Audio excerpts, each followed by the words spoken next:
Hello, welcome back to the Big Apple CoRe podcast. I am Fred Zebro, Vice President of the Mohawk Group, and today I have the pleasure of sitting down with John Sadlon, Managing Principal of Workplace for Perkins & Will here in New York. Perkins & Will, a world-renowned research-based architecture firm, and we're happy to have you here today, John. Welcome. Great to see you. Thanks for the opportunity.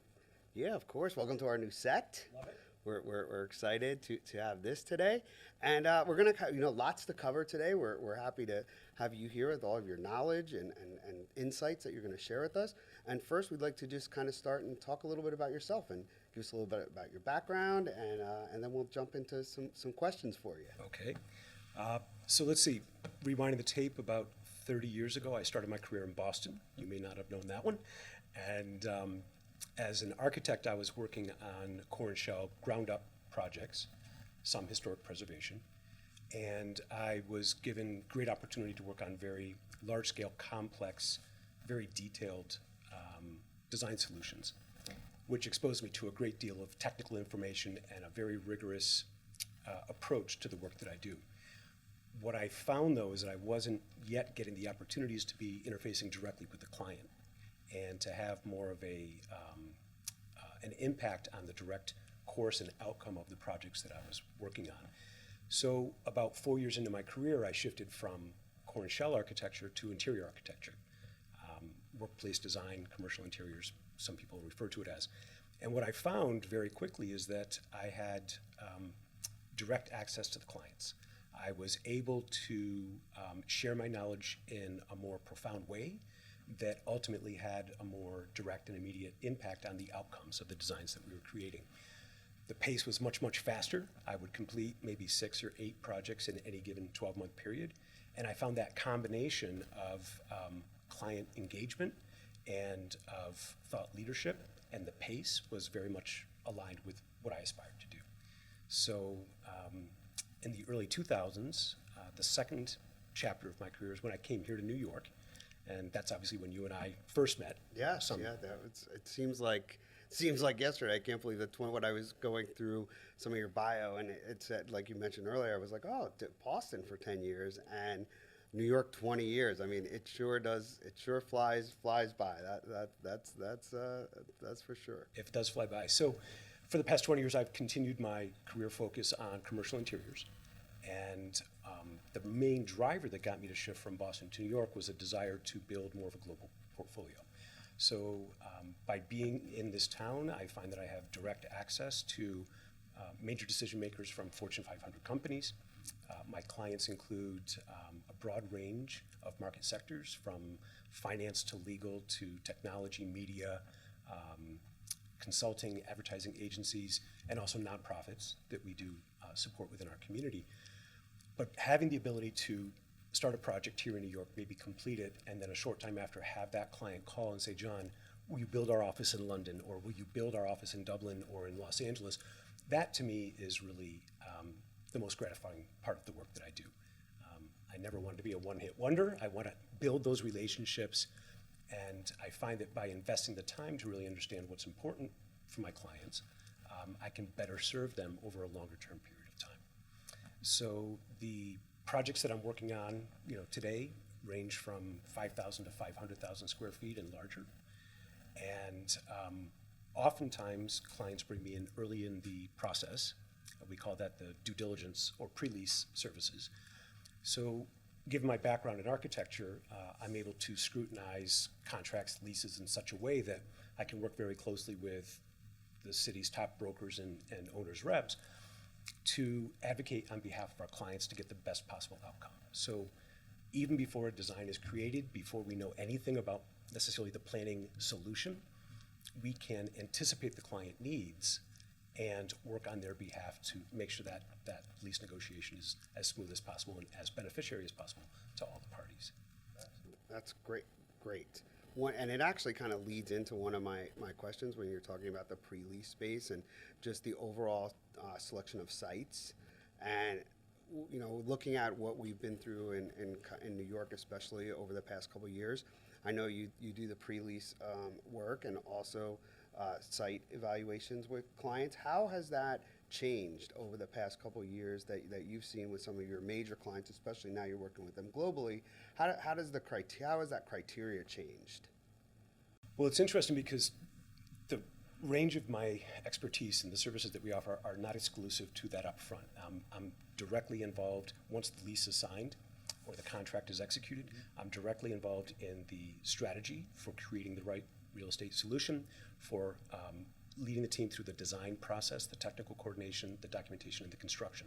So it's really soup to nuts, or start to finish, let's say, that I have in broad overview. So because I know the outcomes that are desired, that upfront due diligence process is a little more agile. So your question is about what are clients looking for? Yeah. Certainly there's a lot of talk about reduced size footprints. We can maybe come back to that. Certainly there's a lot of talk about amenities in buildings and what are the features that are going to draw employees back. The amenities are no longer just about having a barista or other concierge service in the building. What our clients' employees are looking for is dramatically different today, and especially you put it in the context of the past couple of years with COVID. I would say that everything based on precedent has been thrown out the window as a direct result of COVID. Every aspect of our lives, both personal and professional, has evolved. It's been forced to evolve. So the expectations you have for security, for personal flexibility, for convenience, for your mental and physical well-being, it's safe to say that these things are dramatically different than they were 3 or 4 years ago. And that's true not only in our personal lives, but also in the workplaces that we choose. So each client is looking for a slightly different combination of those primary factors. There is no one-size-fits-all solution. Those buildings, though, that can offer or support new ways of thinking about workplace, by and large, tend to get the most attention from our clients. So literally this week, I was reviewing a campus that my client may consider purchasing that was quite large in scale. I have another client that I'm actively looking now with multiple landlords in town at specific alternate sites within the city, trying to find the building that's best suited for their needs. So again, the scale ranges from very small to quite large and complex, but also the needs are quite complex of each client.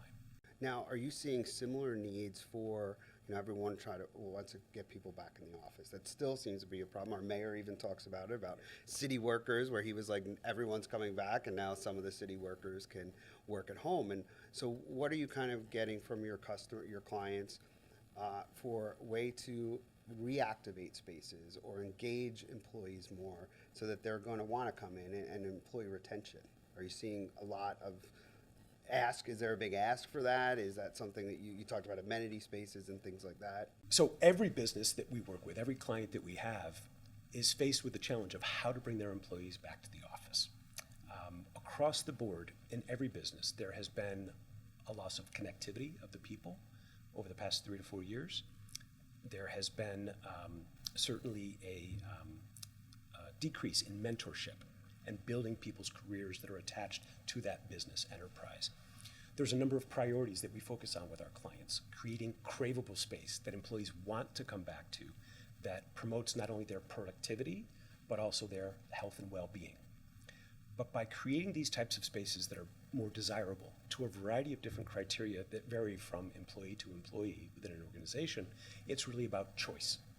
And if we can provide a higher degree of choice within the workplace, that will, in part, incentivize employees to leave the perceived safety of their home, to endure that commute, whether it's 30 minutes or an hour or more to get into the office, and to come together with their colleagues. So essential to the success of that shifting of the workplace is the opportunity to also link that with brand of that individual company and also the culture that makes them unique.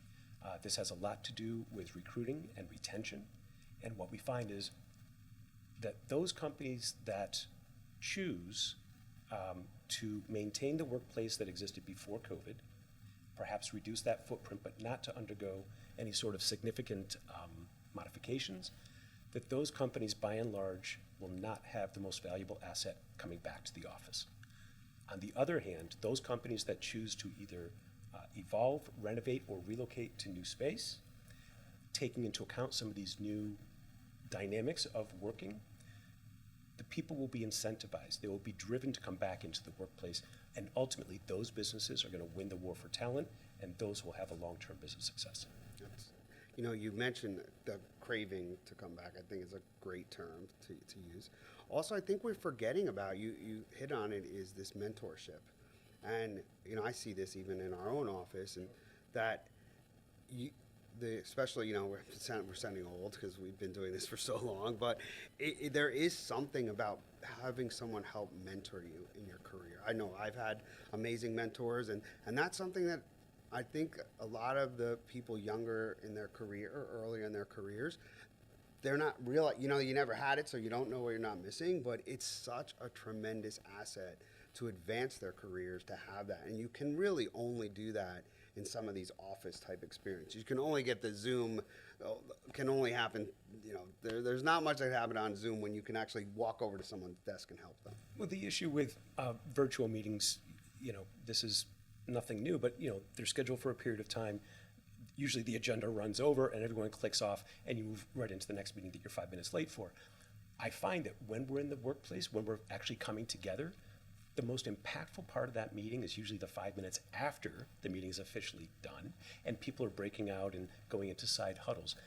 I think mentorship is a really important thing that, from my perspective, is not only about more senior level people bringing up the knowledge base of more junior level people, but I agree that we've been in this business for a long time. I find that I'm most inspired, I get mentored by the junior level people that I work with, because those kids coming out of school, 2 years experience, have completely different ideas about problem solving than anything I could ever come up with. Yeah, we need to learn from them.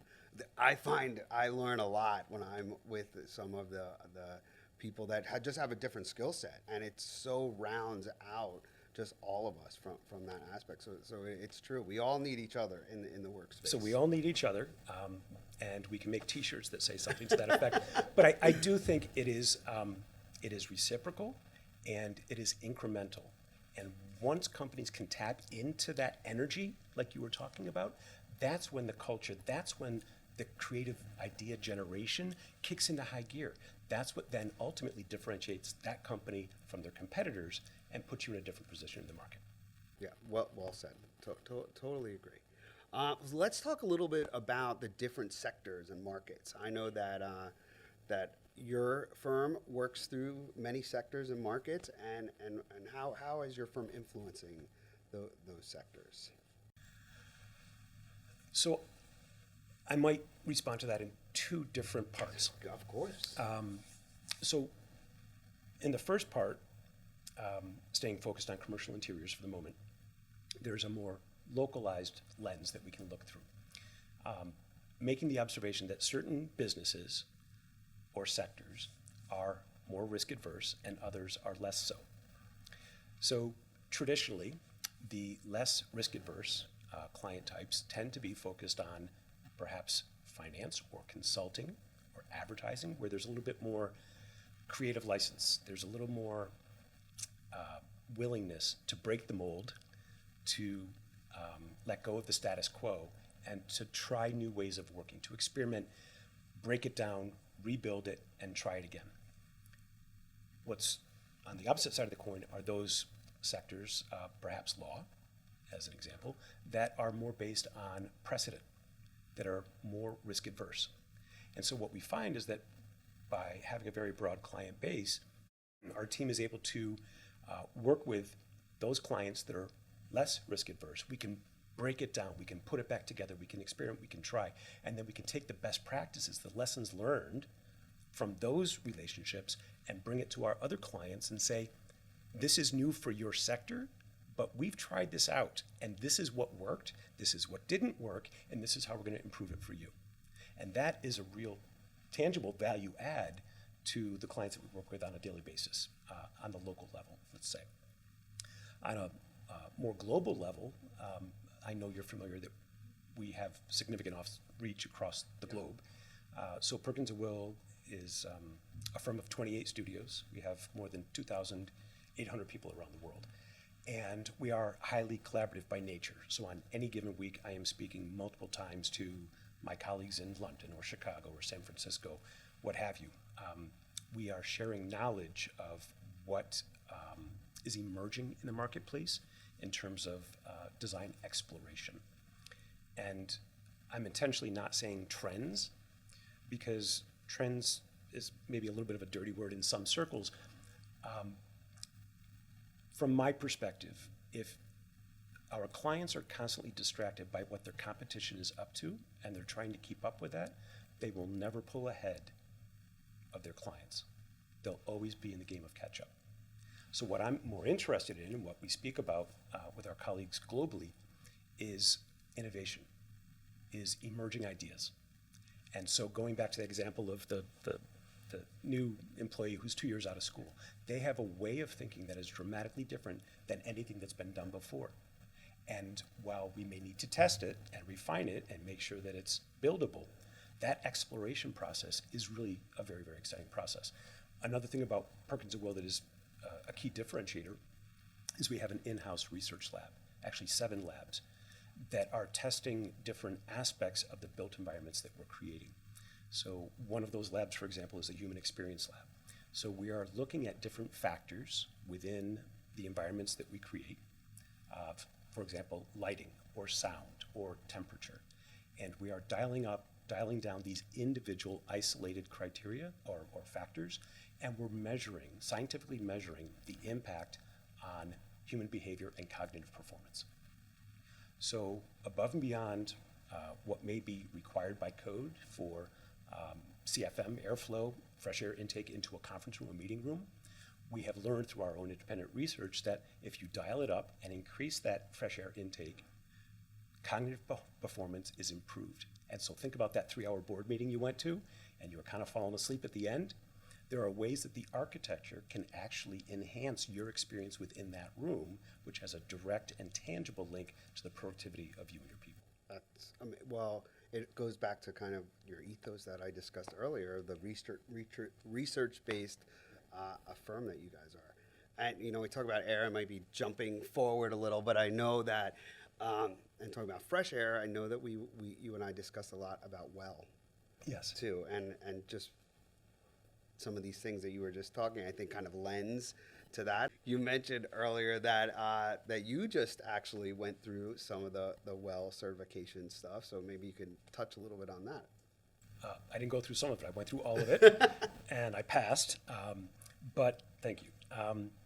So to put maybe a high-level perspective on well, because this is something that a lot of our clients are asking us about. They're curious to know more about it. At a very high level, whereas LEED is focused on the sustainable aspects of building a building or building a space, let's say, and having the smallest possible footprint on the environment within which we all live. WELL is focused on the behaviors, the activities, the procedures and protocols within the 4 walls that were just created about how people occupy space over time. So WELL is focused very much on human health within the workplace, or it could be a school or a hospital or any other building type. There are 10 primary criteria that are focused on in WELL. Let's see if I can get this right. So it's air, water, nourishment, light, movement, thermal temperature control, comfort, sound, material health, mindfulness or mental well-being, and community. So that's obviously very, very broad.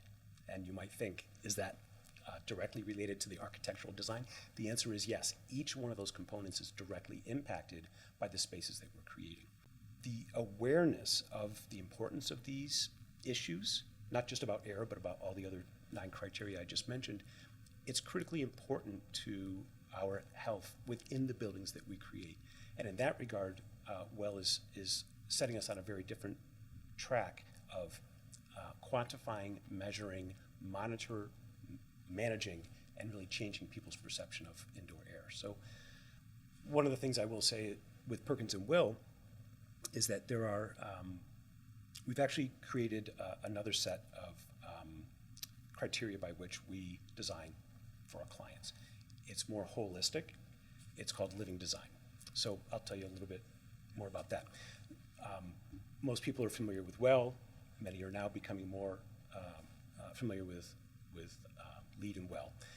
There are a number of other programs on the market. There is FitWell, there's Rely, there is Passive House Design.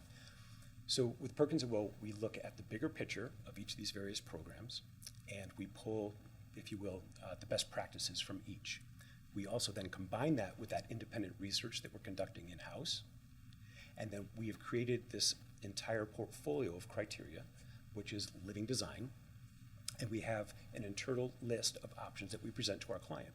So we are not by nature dictating that our clients must adhere to any one of these particular programs, but we're simply informing our clients this is the best option, best viable option for the desired outcomes of your project. How can we work together to prioritize these items, and how can the building solution actually exceed whatever threshold you've set for the performance of your building and your people? So this is something that is extremely unique in the industry. This was recognized just last year by Fast Company magazine. They named us as one of the top brands to watch, brands that matter, because of our living design pledge. And so we are elevating the education within our own client base, and then we are carrying that information out to our clients, and this just underscores our commitment to environmental consciousness and making the world a better place. And I think it does start with, designers and architects.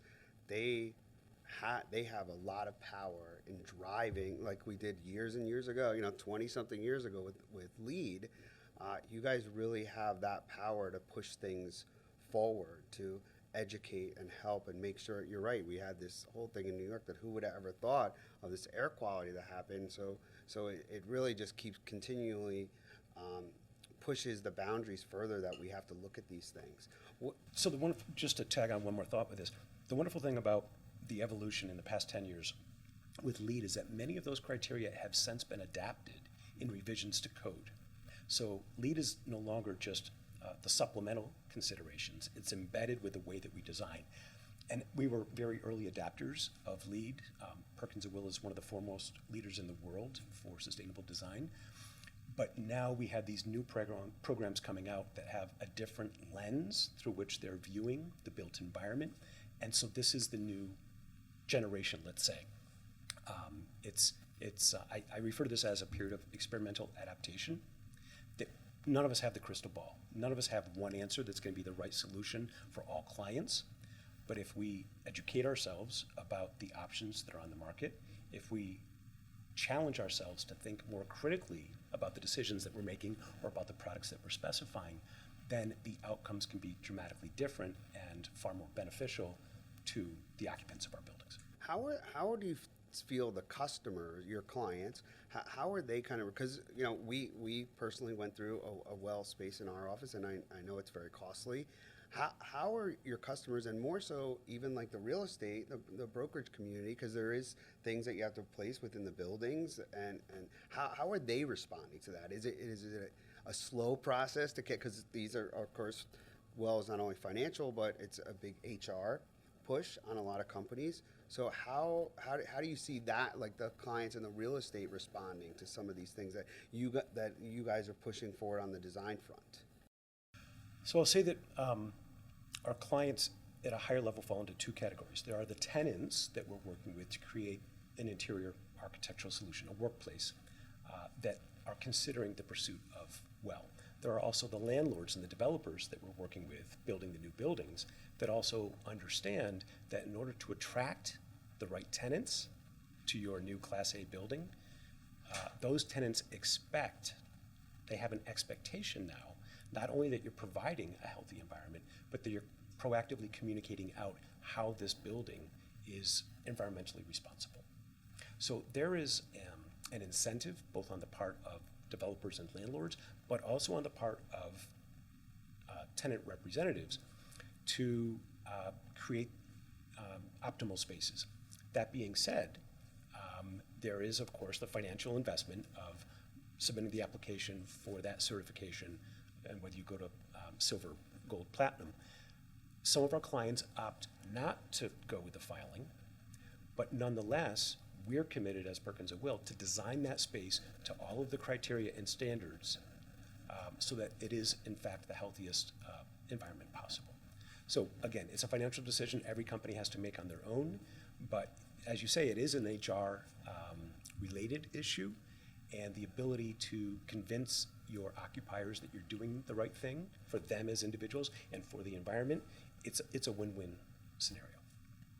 Yeah, we find it great. I mean, it is a big thing that that our company has put forth, but I do think that that's the evolution. LEED, it took all this time, and you're right, it's now embedded in code, and I think that the well will be embedded as well. How do you see, just shifting a little bit, is we're redesigning a lot of spaces too, and how is your team and what are you guys seeing with your customers, how they're we talked earlier about there's a lot of inquiries about redesign and space plan, and how does that begin how does the flow change? Are you seeing that's really is that really happening, or is change? Because we talked a little bit about legal. I worked with the legal industry 20 something years ago when they were reluctant. They're usually the last ones to change kind of philosophy. So are you seeing a lot of these major, especially in New York, our financial institutions and our legal community, is there a lot of change within their design, and they're moving forward keeping up with some of the tech firm? There's an incredible amount of change, and I think that's actually what makes the work that I do so exciting. This is a moment where we are redefining the future of workplace. Precedent no longer stands as gospel. So you mentioned law. Everything about the nature of a lawyer's education and the practice is based on precedent. This is what they argue in court, right? So it's natural to understand that the train of thought about their physical environment is based on the precedent of what they saw when they were coming out of law school and building up through the ranks. Much of that precedent, if we look historically over the past 20, 30 years, was in large part based on entitlements. And what I mean by that is entitlement related to space that was dedicated to you once you reached a certain level of experience or title or whatever that may be. So when you reached office. Yeah, so that was the pinnacle. So you start off by getting a small office, a larger office, and then the corner office, right? And that was the trajectory. If we fast forward to where we are today in time, the entitlements are shifting, and the entitlements are less hierarchical, and oftentimes they're not directly related to space. Space no longer is dedicated, per se, to you or me as an individual. We look more holistically at the space of the workplace environment, and we look at the choice that you as an individual have to work where you want to work, when you want to work, how you want to work. So the shifting of entitlements, what was once getting that corner office, the coveted corner office, law firms today, by and large, the vast majority, have done away with the corner offices. They've also done away with small and large and extra large offices at the perimeter. Everything is very commonly a universal one size. There's a lot of benefits to that, which is probably a whole other podcast to talk about. But what's also important to understand is the shift in the nature of how business is done. The practice of law has evolved. I've worked with law firms for 25 years. We've seen that the leveraging ratios between attorneys and secretarial support has completely changed. We see that the role of paralegals and researchers completely changed. The outsourcing of certain functions from the workplace, digitization of files, right, of papers, reducing the need for records departments. These are seismic shifts within the legal sector that have a direct and meaningful impact on the physical environment, the planning approach. So if we step back from law for a moment and we focus on other industries, one of the most profound changes that I've seen over the past, let's say, 10 years has been the flipping of the offices from the perimeter to the interior. So giving the perimeter window wall, all that access to beautiful daylight, to workstations and let's say a different generation of workers. The first step in that movement was to keep those senior level people with a dedicated office, but flip it to the inside. We saw that shift happen long ago with our insurance and financial sector clients. There were even a few that were extremely progressive and did away with all offices and have everyone assigned or perhaps unassigned within a workstation kind of configuration.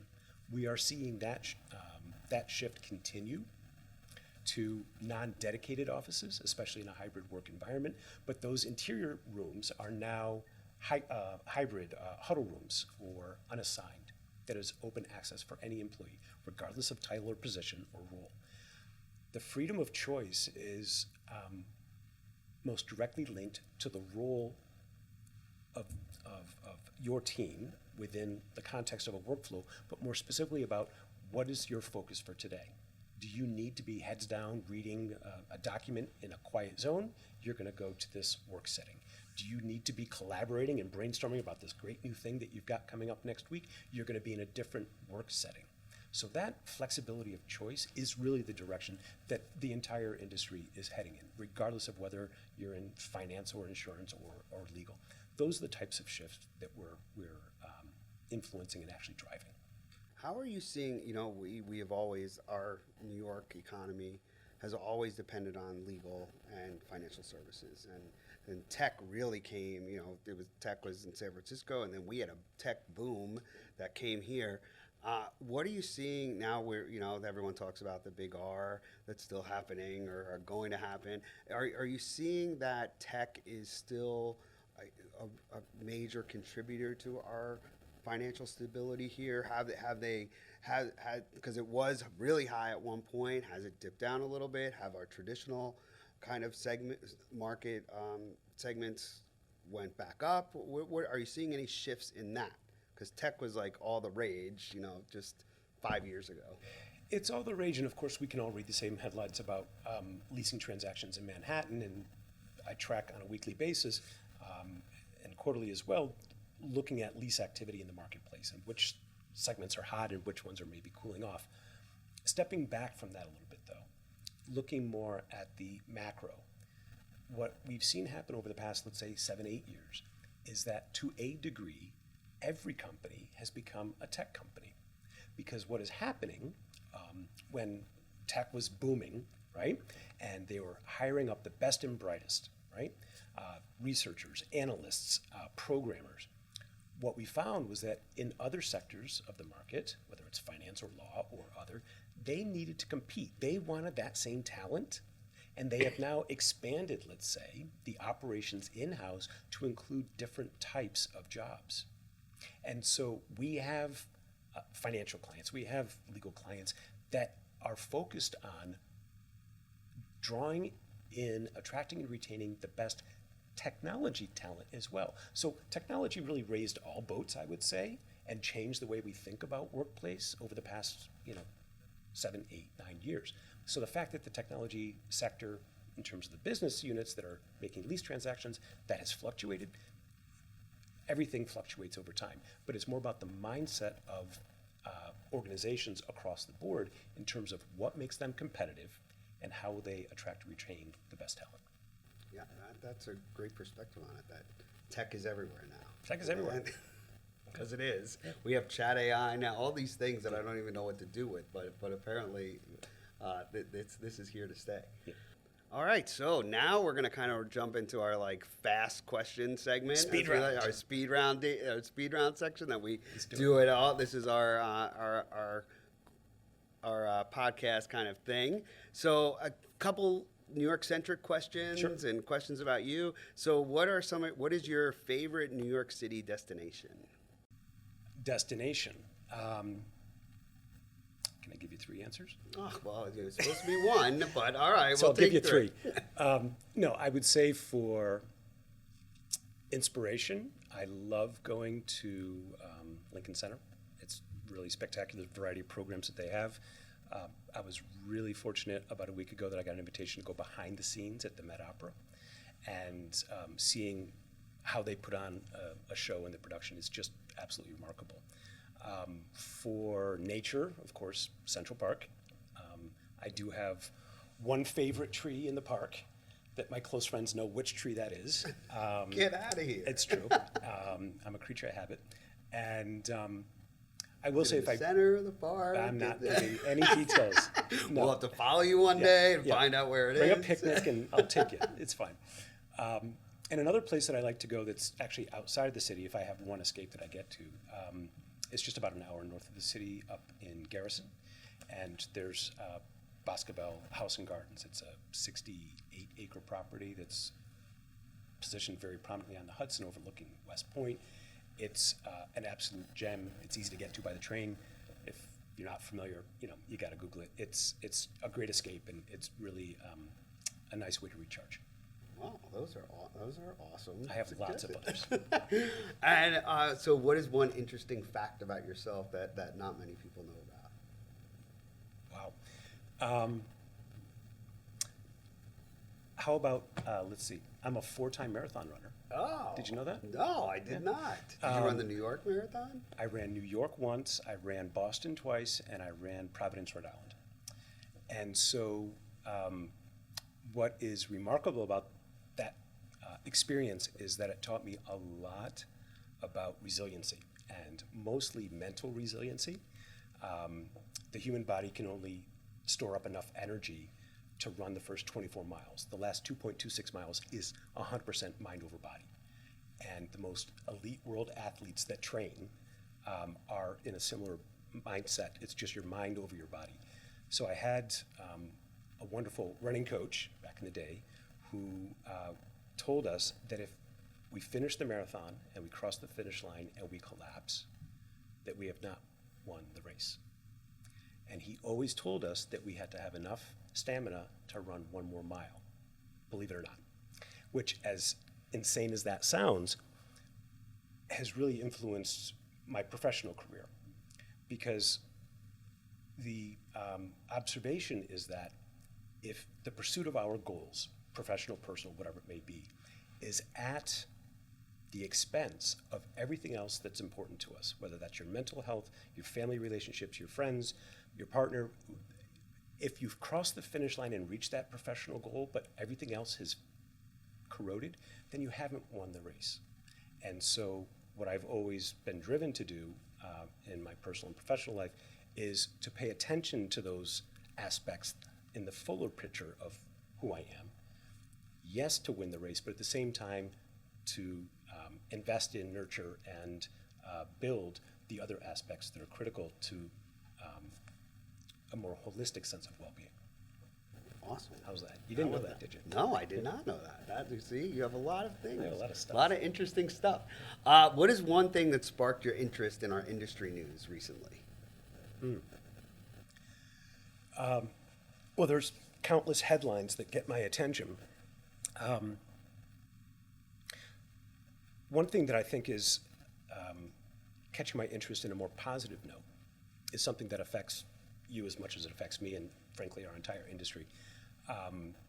And that is the proliferation of products and materials that are knocked off, that are copied from an original design that some individual or some entity has invested time and money to research, explore, refine, and then put to market.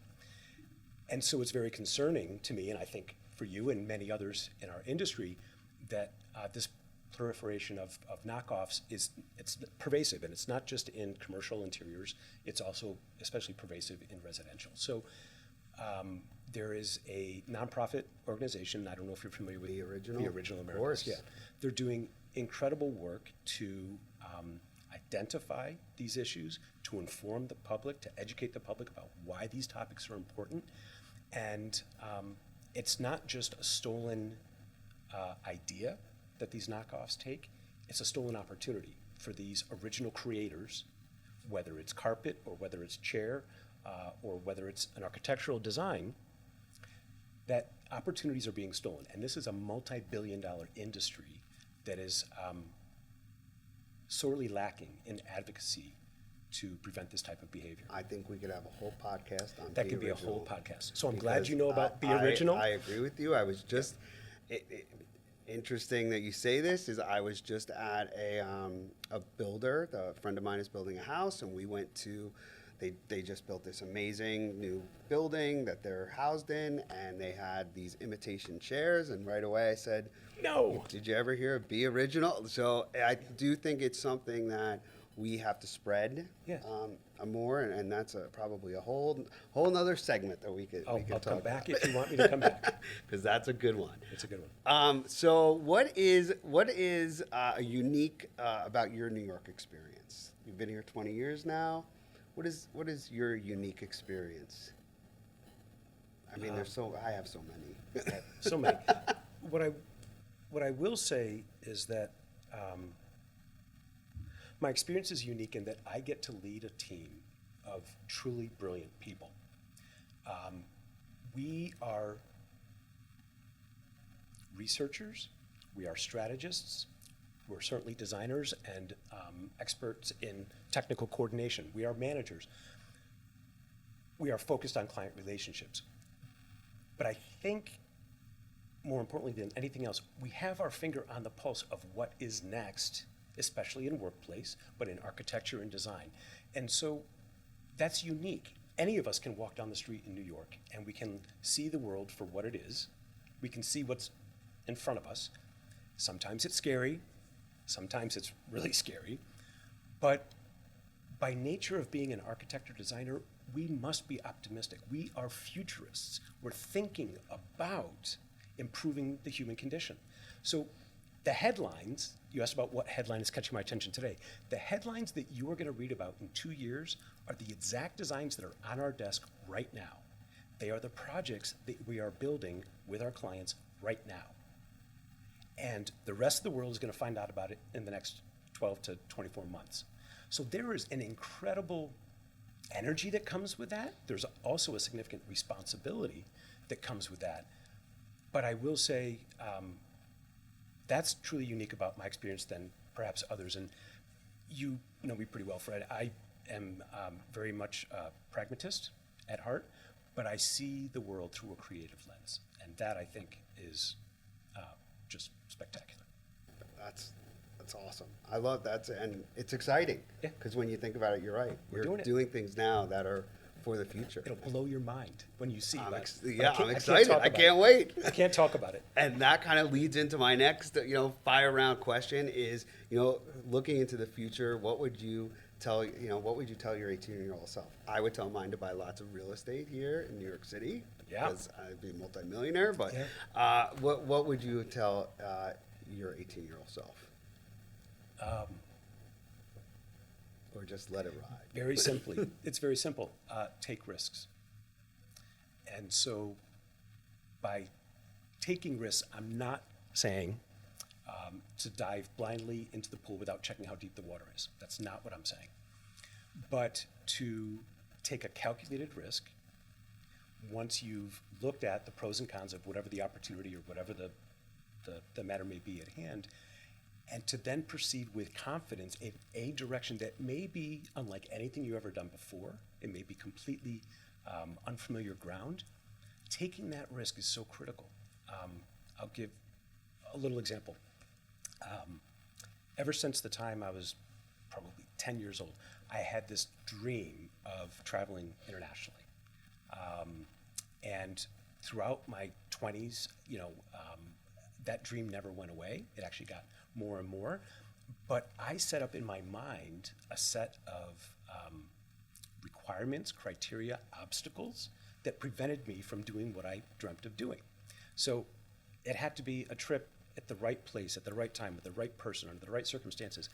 And I never went through my 20s. And finally, when I was 30 years old, I said, this is it. I'm going to make it happen. And I went to Paris by myself, and I lived there for 2 months. And I had this crappy little apartment that was a 6th-floor walk-up with no elevator, and I was in heaven, right? And so I explored a new place. I struggled with the language, but I dove in. Was it the ideal that I imagined it was going to be? Absolutely not. Did I learn about meeting new people, having new experiences, and breaking out of my comfort zone? Without a doubt. And so learning to take risks was something that I didn't learn until I was 30 years old. But I have found, I had this epiphany, that oftentimes taking a risk is no risk at all, because the outcome of that experience is going to be even better than you possibly imagined beforehand. I think that's a great way for us to close, too. Great. Taking risk. John, I want to give you the opportunity for some closing remarks. We're coming to the end of our time, so... The Paris story was a close, no? That was a great close, actually. Okay. But if you have anything else to add before we end, we're happy that you came. I'm really appreciative of the opportunity and the ability to share some of my thinking with you and with our CoRe listeners. I will say, my clients are coming to me and to our team with that burning question. What is the future of workplace? What is next? We have a lot of ideas. But again, it's about a critical mindset. It's a creative problem-solving mindset, taking a look at things from a more holistic perspective that requires that we set a whole new criteria for how we measure the effectiveness of space. It's not just the number of people that we squeeze in to the sardine can, right? It's not just about more data-driven output of quantification of different items. It's more of a qualitative consideration. What is going to allow our people to do their best work? What is going to be the craveable space that will incentivize our people to come back? How can we promote the health and well-being of our people? These are the new criteria that I think we as an industry should be focusing on, and those companies that are early adapters will be the long-term beneficiaries of a far more productive workforce. So maybe that's my close for today. That's awesome. Thank you again, John Sadlon, Managing Principal of Workplace for Perkins Wool, New York. We thank you for being on our podcast. Thanks, Fred. Pleasure. Pleasure.